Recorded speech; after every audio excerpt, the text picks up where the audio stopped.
Shiva case వాపస్ తీసుకుని మీనాకు ప్రభావతి క్షమాపణ చెప్పేలా చేసిన బాలు సత్యం. అసలు ఇదంతా ఎలా జరిగిందనేది వీడియోని స్కిప్ చేయకుండా చివరి వరకు చూడండి. గుండె నిండా గుడిగంటల సీరియల్లో ఏం జరగబోతుందో ముందుగా తెలుసుకోవాలి అనుకుంటే వీడియోని లైక్ చేసి ఛానల్ని సబ్స్క్రైబ్ చేసుకుని పక్కనే ఉన్న బెల్ సింబల్లో ఆల్ పై క్లిక్ చేయండి. మీనా జోడీ మీకు గనక నచ్చినట్లయితే కామెంట్లో ఎస్ అని టైప్ చేయండి. మొత్తం మీద చూసుకున్నట్లయితే గనక ఇంకా శివ దొరకకపోవడంతో సుమతి వాళ్ళమ్మ పార్వతిని తీసుకెళ్లి పోలీస్ స్టేషన్లో కూర్చోబెడతారు. ఎందుకంటే శివను పోలీస్ స్టేషన్కి ఒక్కసారి తీసుకువెళ్తే తన మీద నింద పడిపోతుంది అన్న ఉద్దేశంతోనే బాలు శివని తీసుకెళ్లి రాజేష్ వాళ్ళ ఇంట్లో దాచిపెడతాడు. ఈ విషయం సుమతి కాస్త వెంటనే బాలుకి ఫోన్ చేసి చెప్పడంతో బాలు మీనా ఇద్దరు పరుగున పోలీస్ స్టేషన్కి వచ్చి పోలీస్ స్టేషన్లో ఇన్స్పెక్టర్ని వదిలేయమని చెప్తే ఆ శివ ఎక్కడున్నాడో చెప్తే శివన్ పట్టుకుని మీ అత్తగారిని వదిలిపెట్టేస్తాము అని ఇన్స్పెక్టర్ కాస్త చెప్తాడు. అదేంటి సార్, తను ఏ తప్పు చేయలేదు సార్, ఇది ఫ్యామిలీ విషయం అని చెప్పాను కదా అని బాలు ఇన్స్పెక్టర్ని ఎంత బ్రతిమాలుతున్నా ఫ్యామిలీ విషయమని నువ్వు చెప్తున్నావు. మీ అమ్మగారు నీ కళ్ళ ముందే కంప్లైంట్ ఇచ్చారు కదా, ఏదైనా ఉంటే ఆవిడతో కేసు విత్డ్రా చేయించుకో, అప్పుడు ఎలాంటి ఇబ్బంది ఉండదు అని ఇంకా బాధపడుతూ బాలు బయటికి వచ్చేస్తాడు. ఇన్స్పెక్టర్ అన్న మాటలకైతే బాధపడుతూ ఉండగానే ఈ లోపం ఇంకొక కానిస్టేబుల్ వచ్చి, బాలు ఇక్కడ నీకేం పని అవ్వదు, నువ్వు ముందు కేసు విత్డ్రా చేయించాలి, మీ అమ్మతో ఒప్పించి కేసు విత్డ్రా చేయించు, లేదా ఏదైనా మంచి లాయర్ దగ్గరికి వెళ్ళి లాయర్తో మాట్లాడి లాయర్ తెలివితేటలతో కేసు విత్డ్రా చేయించు అని చెప్పనేసరికి, ఒకవేళ కేసు రిజిస్టర్ అయ్యింది అనుకో, ఆ తర్వాత మీ శివ మీద ముద్ర పడిపోతుంది, పోలీస్ స్టేషన్కి వెళ్ళి వచ్చాడు అన్న విషయం మీద అని చెప్పనేసరికి సరే అని గబగబా ఇంకా బాలు మీనాని అక్కడి నుంచి వెళ్ళిపోమని చెప్పి రాజేష్కి ఫోన్ చేస్తాడు. ఫోన్ చేసేసరికి రాజేష్ వస్తాడు. రాజేష్ బాలు ఇద్దరు కలిసి లాయర్ దగ్గరికి వెళ్తారు. ఏంటి కేసు అనగానే మొత్తం విషయం చెప్తాడు. అది ఉద్దేశపూర్వకంగా చేసింది కాదు సార్, మా అమ్మ వాడిని అవమానించింది, వాళ్ళ అక్కని ప్రతి క్షణం బాధపడుతూ ఉంటుంది, అదే నా భార్యని, అదంతా మనసులో పెట్టుకుని మా అమ్మకు బుద్ధి చెప్పడం కోసమే వాడు అదంతా చేశాడు. ఆ విషయం నాకు తెలిసి వాడిని మందలించడంతో ఆ డబ్బు నాకు తిరిగి ఇచ్చేశాడు. ఆ డబ్బు కూడా నేను ఇంట్లో మా అమ్మకే అప్పగించేశాను సార్. కానీ ఆ దొంగతనం చేసింది శివ అని తెలిసి మా అమ్మ ఆ కుటుంబం మీద ఎప్పుడూ కోపంగానే ఉంటుంది. అదే వంక పెట్టుకుని ఇప్పుడు మా అమ్మ ఇంత రచ్చ చేస్తుంది. ఏదో రకంగా మా అమ్మ చేత కేసు విత్డ్రా చేయండి సార్, ప్లీజ్ సార్ అని చెప్పనేసరికి దానికి 4 లక్షలు అవుతాయి, నువ్వు తీసుకొచ్చి ఇవ్వగలవా అని చెప్పాను. కానీ 4 లక్షలా సార్ అని చెప్పి ఇంకా బాలు నోరెళ్ళబడతాడు. 4 లక్షలే, 4 లక్షలు తీసుకొచ్చి ఇస్తే కేసు ఏమీ లేకుండా మీ బామ్మర్దిని నీకు అప్పగిస్తాను, లేదంటే లేదు. ఒక్కసారి కేసు కోర్టుకి వెళ్ళిందంటే మీ బావమర్ది తప్పు చేశాడు అన్న నింద పడిపోతుంది, ఆలోచించుకో బాలు అని అక్కడి నుంచి లాయర్ పంపించేస్తాడు. పంపించేసేసరికి ఇప్పుడు ఏం చేద్దాం అనుకుంటున్నావురా, వాడి మీద కేసు లేకుండా చేయడమే మంచి పనిరా. ఒక్కసారి కోర్టుకి వెళ్తే పోలీస్ స్టేషన్కి వెళ్ళినోడా అంటూ అందరూ నిందిస్తారు. ఆ అవమాన భారంతో వాడు తట్టుకోలేడు, అసలే చిన్నపిల్లవాడు అని చెప్పి ఇంకా బాలు అయితే వెంటనే రాజేష్ బాలు ఇద్దరు కలిసి ఒక వ్యక్తి దగ్గరికి వెళ్తారు. వ్యక్తి దగ్గరికి వెళ్ళి అతని దగ్గర 2 లక్షల రూపాయలు అమౌంట్ తీసుకుని అక్కడ ప్రామిసరీ నోటు మీద సంతకం పెట్టి బయటికి వస్తాడు. ఇంకా అలా బయటికి వచ్చిన తర్వాత మీనాకు ఫోన్ చేయడంతో ఎక్కడున్నావు మీనా అని చెప్పాను. కానీ నేను పలానా చోట ఉన్నాననేసరికి మీనా బాలు ఇద్దరు కలిసి సుమతి వాళ్ళ దగ్గరికి వెళ్తారు. వెళ్ళేసరికి అప్పటికే సుమతి పెళ్లి సంబంధం క్యాన్సిల్ అయిపోయింది అన్న విషయం తెలుస్తుంది. సుమతి బాధపడుతూ ఉంటుంది. అది సుమతి బాధపడితే బాగుండు, బాధపడాలి అని అనుకుంటుంది పార్వతి, కానీ నవ్వుతుంది.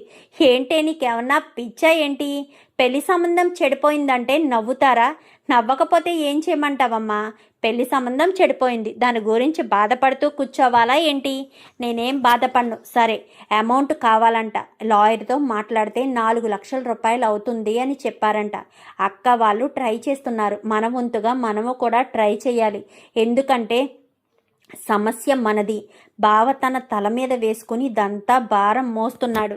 పదమ్మ ఆ చెరుకు మిషన్ అది అమ్మేద్దాము, చైను ఏదైనా చిన్న చితక బంగారం ఉంటే అన్నీ అమ్మేద్దాము అని చెప్పి సుమతి ఇటు వీళ్ళు ఇద్దరు అనుకుని ఆ బంగారం అంతా అమ్మేసి చెరుకు మిషన్ ఉంటుంది కదా, వాళ్ళ నాన్న ఉండగా చెరుకు మిషన్లోని చెరుకు తీసేవాడు, అది చెరుకు రసం తీసే మిషన్. ఆ మిషన్ అమ్మేయబోయేసరికి బాలు ఈలోపు వస్తాడు. బాలు వచ్చేసేసరికి ఏంటి ఏంటి అమ్మేస్తున్నారు అనగానే, నాకు డబ్బులు ఇవ్వాలి, అందుకే మిషన్ తీసుకువెళ్ళిపోతున్నాను, అవి పోగా ఇంకా కొంచెం డబ్బులు మీకే ఇచ్చాను అంటూ చెప్పడంతో, మీకేమైనా పిచ్చి పట్టింది అత్తయ్య, అది మామయ్య గారి జ్ఞాపకార్థం కోసం కదా ఉంచారు, మరి ఇప్పుడెందుకు ఇచ్చేస్తున్నారు, ఎవరికి ఏమీ ఇవ్వడానికి వీల్లేదు, అది దించేయండి అనగానే, నాకు డబ్బులు వస్తాయి బాలు అని చెప్పనేసరికి ఆ 2 లక్షల్లోంచే వాళ్ళకి ఎంత అమౌంట్ అయితే ఇవ్వాలో అంత అమౌంట్ ఇచ్చేసి మిషన్ని దించేస్తారు. ఏంటత్తయ్య ఏం చేస్తున్నారు, నా కొడుకు తప్పు చేస్తే నువ్వు శిక్ష అనుభవిస్తున్నట్టుగా నువ్వు అప్పులు చేస్తున్నావు, నీకు డబ్బులు ఎక్కడి నుంచి వస్తాయి అని పార్వతి బాలుని అడిగేసరికి, అవన్నీ మీకు అనవసరం, అయినా ఇదంతా ఎందుకు చేస్తున్నారు, సుమతి పెళ్ళికి కావాలి కదా, సుమతి పెళ్ళి ఎక్కడ, పెళ్ళి ఆగిపోయింది కదా అని పార్వతి అనేసరికి, పెళ్ళి ఆగిపోయిందా, మరి ఆగకపోతే ఏమవుతుంది బావా, దొంగోడు అక్కని ఎవరైనా పెళ్లి చేసుకుంటారా ఏంటి అంటూ సుమతి అనేసరికి, సర్లే ఆ విషయాలు తర్వాత మాట్లాడుకుందాం, ముందు డబ్బులు అని చెప్పి ఆ డబ్బులు తీసుకుని వెళ్ళబోయేసరికి, ఎందుకు బాబు ఇంత కష్టపడుతున్నావు నా కొడుకు గురించి అనగానే, బాధ్యత తీసుకున్నాను, ఖచ్చితంగా బాధ్యత నెరవేర్చి తీరుతాను అని చెప్పి బాలు అయితే బయలుదేరి వెళ్తాడు. వెళ్ళిన తర్వాత బాలు మీనా ఇద్దరు ఇంటికి వచ్చేస్తారు. ఇంటికి వచ్చేసేసరికి ప్రభావతి ఎలాగా ఇంట్లో లేదు కదా, ప్రభావతి ఆల్రెడీ కామాక్షి వాళ్ళ ఇంట్లో ఉంది. సత్యం ఇంటి గదిలో పడుకుంటాడు. బాలు మీనా నిద్ర పట్టదు. ఇంటికి వచ్చి వాళ్ళు డబ్బీలో దాచిపెట్టిన డబ్బులన్నీ కూడా తిరిగేసి అందులో ఉన్న డబ్బులన్నీ లెక్క పెడతారు. లెక్క పెట్టేసరికి డబ్బులు ఇంకా ఒక 1,00,000 రూపాయల వరకు తక్కువ వచ్చేస్తాయి. 3 లక్షలు మాత్రమే డబ్బులు ఉండడంతో ఇంకా 1,00,000 రూపాయలు తక్కువ వస్తున్నాయి మీనా. 4 లక్షల రూపాయలు అడిగాడు ఆ లాయరు. 4 లక్షలు ఇస్తేనే కేసు విత్డ్రా చేయిస్తాను అని చెప్పాడు. ఎలాగో ఈ 1,00,000 రూపాయలు ఎలా తీసుకురావాలో అని ఇద్దరు కూడా బాధపడుతూ ఉంటే, స్కూటీ అమ్మేద్దామండి, నీకేమైనా పిచ్చి పట్టిందా మీనా, నీకు స్కూటీ నాకు కారు జీవనాధారం, మనం అది లేకపోతే ఎలా బ్రతుకుతాము, ఒకరు కాళ్ళ కింద ఒకరి చేతుల కింద బ్రతకాల్సిన పని మనకు లేదు, అవి ఉంటే అవే మనకి తిండి పెడతాయి, ఈ ప్రాబ్లం నుంచి బయట పడేస్తాయి, నువ్వు నాకు తోడుగా ఉంటే ఎప్పటికీ కూడా ఎలాంటి ఇబ్బంది ఉండదు అని మీనా బాలు ఇద్దరు కూడా ఎమోషనల్గా ఏడుస్తూ ఉంటారు. ఈలోపు సత్యం తలుపు తీసుకుని బయటికి వస్తాడు. ఇద్దరు కూడా కళ్ళు తుడుచుకుని గబగబా, ఏంటి నాన్న ఈ టైంలో నిద్రలేచారు, ఏమైనా కావాలా మామయ్య అని మీనా అడుగుతుంది. ఒరే బాలు అని చెప్పి వెంటనే తన జోబీలో ఉన్న ఒక 50,000 రూపాయలు తీసి ఇంకా ఇవ్వడంతో, ఏంటి నాన్న ఇవి, ముందు ఇది తీసుకోరా, నా కొడుకు కష్టపడుతున్నాడు, నా కొడుకు ఎప్పుడూ ఎవరి ముందు చెయ్యి చాచలేదు, తన బావమర్ది కోసం ఎంతెలా కష్టపడుతున్నాడో నేను చూస్తున్నాను, వాడు చెయ్యని తప్పుకి శిక్ష అనుభవిస్తున్నాడని ఎంత బాధపడుతున్నావో నాకు అర్థమవుతుంది, అందుకే ఆ బాధ నుంచి నిన్ను బయట పడేయడం కోసం నా వంతు సహాయం నేను చేస్తున్నాను, నువ్వివేమీ మనసులో పెట్టుకోకుండా శివని బయటికి తీసుకురా, అంతే, ఇంకేం మాట్లాడుకు, డబ్బులు తీసుకో అని చెప్పి సత్యం కాస్త ఒక 50,000 రూపాయలు ఇవ్వడంతో ఇంకా డబ్బులు తీసుకుని మొత్తం 3,50,000 అయింది అంటారు. మరి ఆయన 4 లక్షలు కదండి అడిగారు, మరి 3,50,000 అయితే మిగిలిన 50,000 ఎలా ఇస్తాము, ఏ రకంగా ఇస్తామండి అంటూ మీనా బాలు ఇద్దరు కూడా మాట్లాడుకుంటూ ఉండేసరికి ఈలోపు రవి శృతి వస్తారు.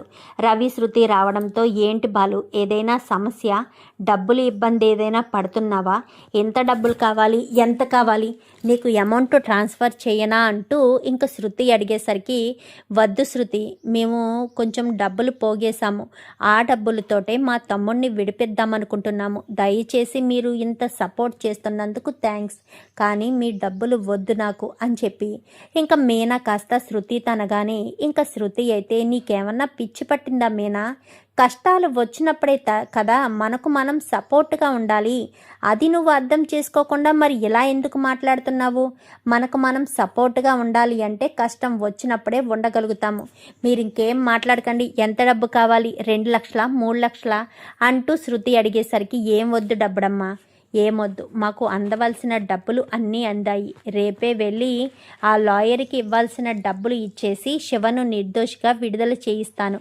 కేసు విత్డ్రా చేయిస్తాను అనగానే, అమ్మ విత్డ్రా చేసుకుంటుందంటావా అన్నయ్య?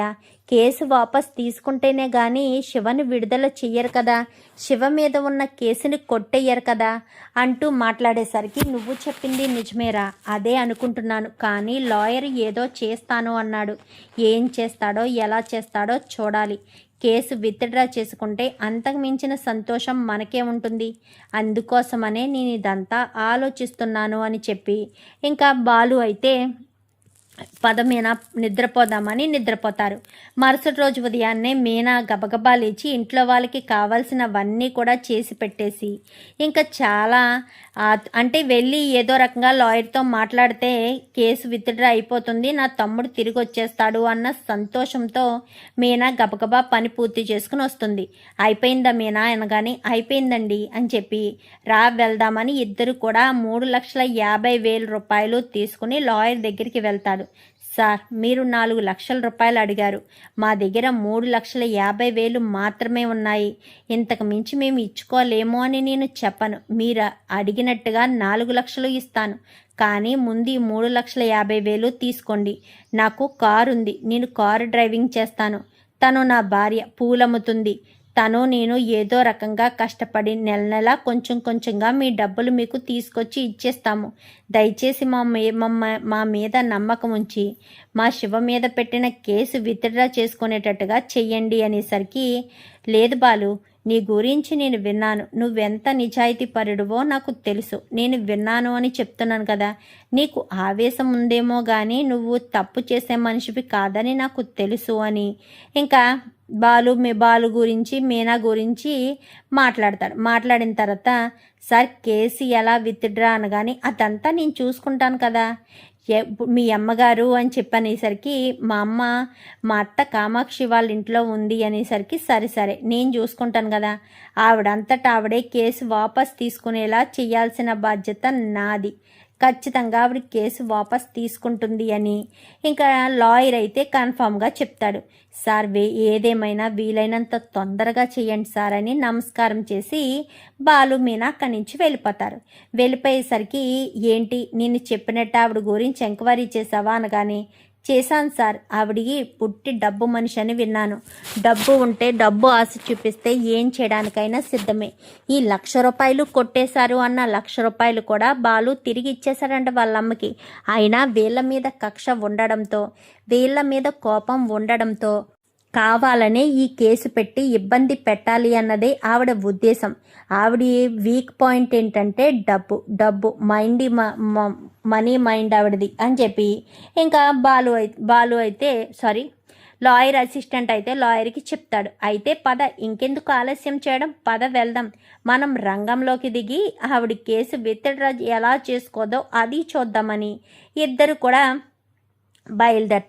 బయలుదేరి కామాక్షి వాళ్ళ ఇంటికి వెళ్ళి తలుపు కొట్టేసరికి, ఎవరు మీరు అని చెప్పి కామాక్షి అడగడంతో, మేము లాయర్లమని చెప్పి ఒక డోర్ తీసేసరికి ప్రభావతి వదినా అంటూ పిలవడంతో ప్రభావతి కాస్త వస్తుంది. ఎవరు మీరు అని చెప్పి అడగడంతో, మేము లాయర్లం. ఎవరు, మలేషియా లాయర్లా? మలేషియా నుంచి వచ్చారా? నా పెద్ద కోడల గురించి వచ్చారా అంటూ ఇంకా ప్రభావతి ప్రశ్నల వర్షం కురిపించేసరికి, మేము మలేషియా నుంచి రాలేదు, మలక్పేట నుంచి వచ్చాము. మేము కేసు పని మీద వచ్చాము. మీ కోడలు మీనా, బాలు మాకు కేసు పెట్టారు అంటూ చెప్పేసేసరికి, వాళ్ళ గురించి మాకు ఎలాంటి సంబంధం లేదు. వాళ్ళెవరో మేమెవరో, వాళ్ళు మా రిలేటివ్స్ ఏంటి, వాళ్ళు మాకు సంబంధం లేదు. దొంగతనం ఎవరు చేశారో కూడా నాకు తెలీదు అంటూ ఇంకా గుమ్మంలోనే నిలబెట్టి మాట్లాడుతుంది. గుమ్మంలోనే నిలబెడతారా, లోపలికి తీసుకువెళ్ళి మాట్లాడతారా అని లాయర్ అన్న మాటకు రెండి లోపలికి అని లోపలికి తీసుకెళ్ళి కూర్చోపెట్టిన తర్వాత, మీరు ఇదంతా ఎందుకు చేస్తున్నానా? వాడు నా దగ్గర 1,00,000 రూపాయలు దొంగతనం చేసి నన్ను ఎంతలా అవమానించాడంటే, అవమాన భారం నేను మాత్రమే భరించాను కాబట్టి వాడు నన్ను ఇలా అవమానం చేస్తే నేను చూస్తూ ఊరుకుంటానా అందుకే ఊరుకోలేకే నేను ఇలా చేయాల్సిన పరిస్థితి వచ్చింది అని ఇంకా ప్రభావతి కాస్త చెప్పడంతో, అవునా, వాడు మిమ్మల్ని అవమానించాడన్న ఒకే ఒక్క కారణం చేత మీరు ఇదంతా చేస్తున్నారా అని చెప్పి లాయర్ అంటాడు. అవును, నన్ను అవమానించాడు. అయినా మీకు రావాల్సిన 1,00,000 వచ్చేసిన తర్వాత కూడా మీరు ఎందుకు ఇదంతా చేయాల్సిన పరిస్థితి?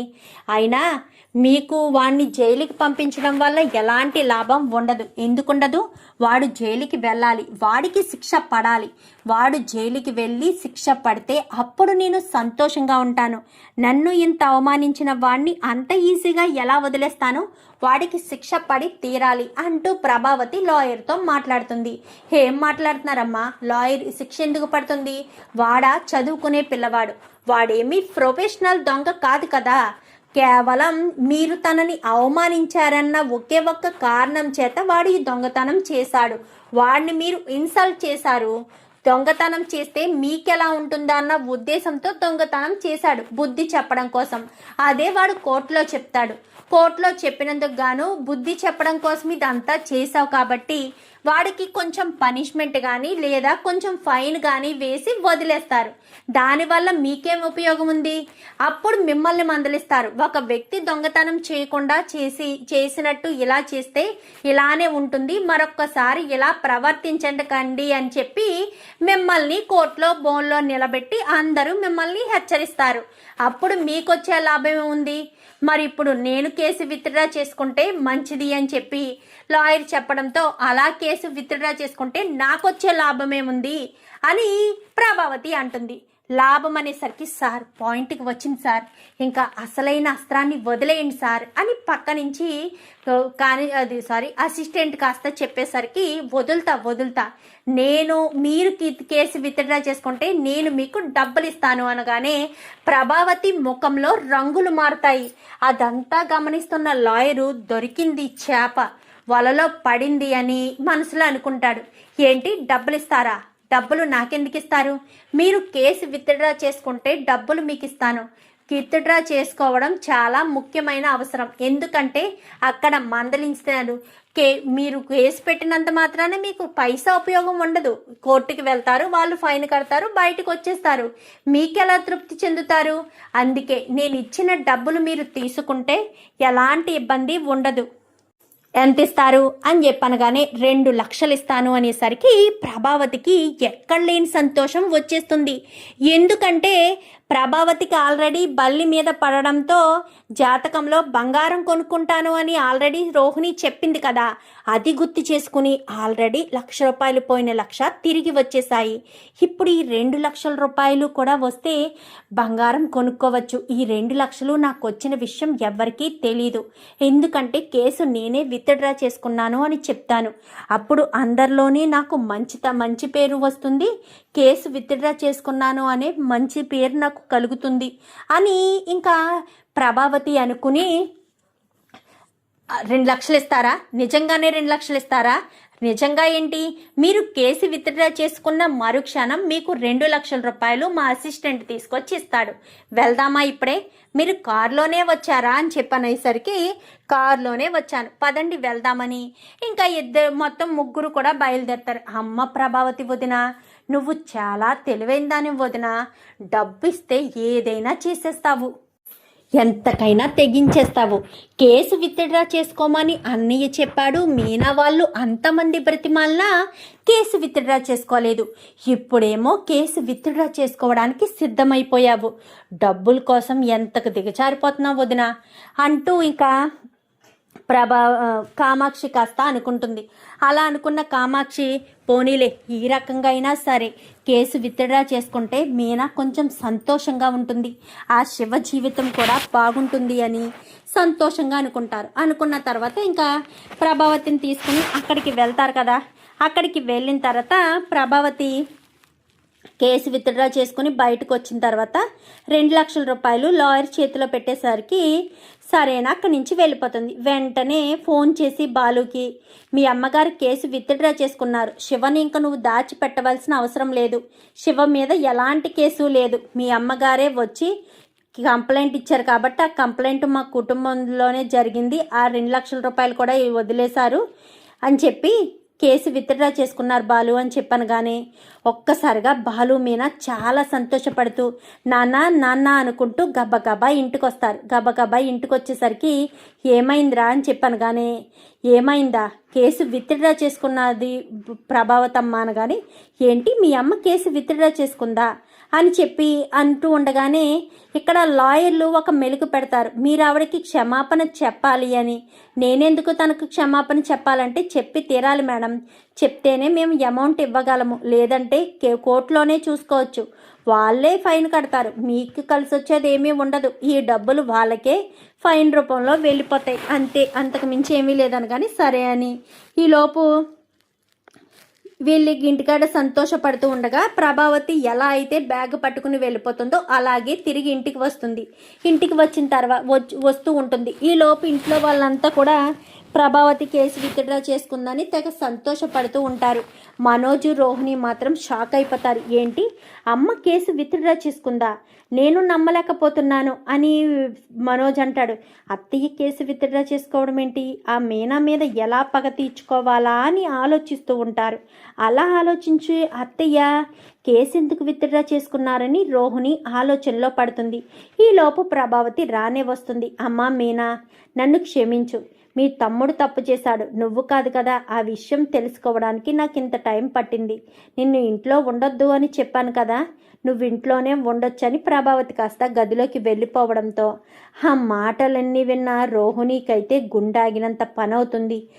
ఏంటిది, అత్తయ్యేనా ఇలా మాట్లాడారు, మీనా దగ్గరికి వచ్చి మీనాని క్షమాపణ అడిగారా, జరిగిందేదో జరిగిపోయింది అంటూ మాట్లాడారా, నేనేంటో నమ్మలేకపోతున్నాను, దీని వెనక ఏదో మర్మం ఉంది అని నాకు అర్థమవుతుంది, అసలు దీని వెనక ఉన్న కథ ఏంటో తెలియడం లేదు అని చెప్పి రోహిణి కాస్త అనుకుని అత్తయ్య దగ్గరికి వెళ్తుంది. వెళ్ళేసరికి ఎందుకు అత్తయ్య కేసు విత్డ్రా చేసుకున్నారు అని చెప్పి ప్రభావతిని అడగానే ఎందుకులే మీనాని అస్తమాను ఏడిపించడం ఎందుకని, పైగా నా ఇంటి కోడలు కదా, నా ఇంటి కోడలు ఏడిస్తే నా ఇంటికి అస్సలు కలిసి రాదు, అందుకోసము అన్న ఉద్దేశంతోనే నేను ఈ రకంగా చేశాను అంటూ చెప్పడంతో ఒక్కసారిగా ఇంకా షాక్ అవుతారు.